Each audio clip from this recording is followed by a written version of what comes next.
terkait masalah MBG, kemudian KDMP.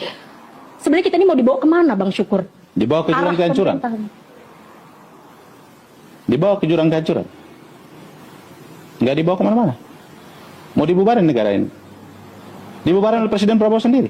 Dari gaya dia memimpin. Berarti Bang Syukur nggak optimis bahwa 10.000 triliun hutang kita itu tidak akan terselesaikan? Apa yang membuat saya optimis? Hutang banyak, kebijakan amburadul, Presiden nggak punya visi, kabinet gemuk nggak ada guna, DPR banyak nggak ada guna, yang jadi pejabat bagundal maling semua, brengsek semua. Apa yang saya harus optimis, Mbak Loli? Ya. Rakyatnya makin pintar tapi nggak ada yang bergerak, yang bodoh juga tambah bodoh, yang pintar tapi nggak melihara kejujuran. Banyak para kiai ulama mau nerima kebodohan ini, mau malsuin kebenaran depan mata. Apa yang mau saya optimis, Mbak? Iya. Sekarang kita tahu bahwa Kopdes ini ya, saya akan sedikit ngobrolin Kopdes nih.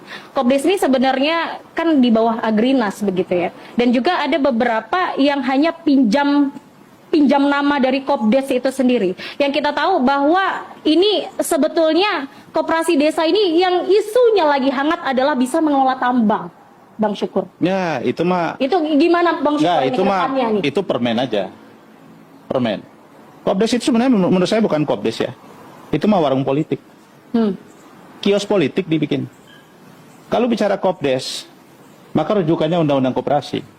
Undang-Undang Koperasi itu prinsipnya membership, keanggotaan, partnership, dan regulasi koperasi itu bergantung pada kehendak anggota. Tidak ada koperasi di Republik ini yang dibuat dengan model dibuat oleh Presiden Prabowo. Yang minjam koperasi, yang nampung uatnya Agrinas. Yang operasikan di bawah oknum tentara. SOP-nya nggak jelas. Kemudian minjam ke bank, jaminkan pakai barang negara, jaminkan pakai aset negara. Di mana tuh? Dan ini Agrinas juga punya hak imunitas gitu ya. Mereka ada kekebalan hukum yang ini sulit kita sebagai rakyat merasa sebenarnya bahwa sebenarnya tidak ada yang punya hak imunitas. Yang membuat mereka tapi ada di Perpres tuh, Bang. Ya, justru yang membuat mereka punya imunitas karena Presiden. Pertanyaan sederhananya, kalau orang tidak punya motif untuk membenarkan kamu mencuri sesuatu, dia akan memotong tanganmu.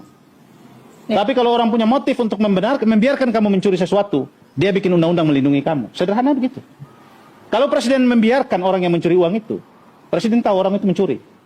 Kenapa dia membiarkan proyek MBG itu berjalan? Presiden tahu bahwa ada korupsi di situ. Motifnya, Presiden tahu yang mencuri siapa. Presiden tahu siapa yang menyalahgunakan koperasi desa.